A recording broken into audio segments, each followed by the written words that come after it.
You put yourself in a position of desperation sometimes. You start to cut off your power of patience.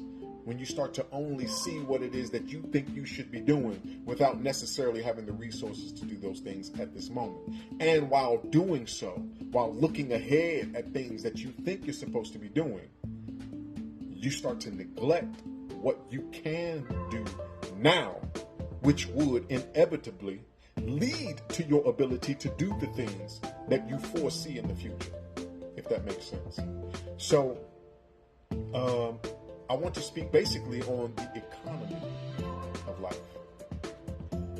In the economy of life, one of the maxims of truth is, it is not in having a thing, but in the knowing to use the thing properly, right? We have abilities today that if we use these abilities appropriately, we actually can accomplish a lot of the things that we would like to accomplish. For example, with every ability comes a responsibility. So, if you have the ability to speak, you have a responsibility to speak right. This means all of your brother men can't be niggas all day. All of your sisters, none of your sisters. Let me back that up. None of your brothers can be niggas out of your mouth today.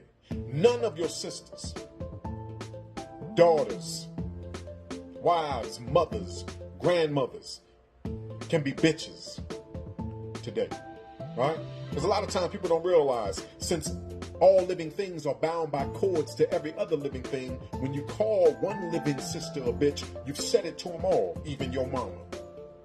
So they can't be that out of your mouth.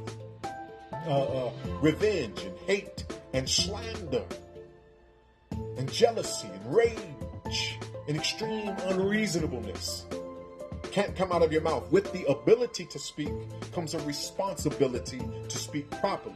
When you live up to these responsibilities, you turn on a force known as gratitude. When the force of gratitude is turned on, the compensation for that is called benefits. See, a lot of us want things out of life, but we don't know how to attract the benefits out of life. Properly use what you have, and you can attract what you need and what you want.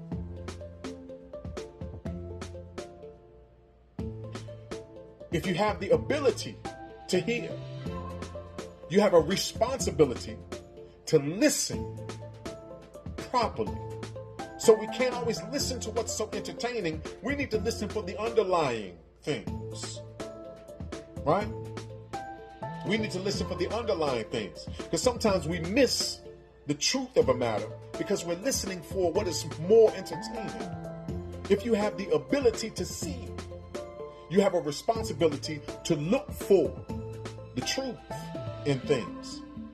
If you have an ability to walk, you have a responsibility to walk upright, independent, and fearless. Now, I'm just talking about some more regular functions. Seeing, hearing, walking. We have these abilities, but so poorly we've used them. So poorly you've done with what you have, yet you cry for so much more. With every ability comes a responsibility. Right? With every ability comes a response ability. Now you have a duty to respond correctly.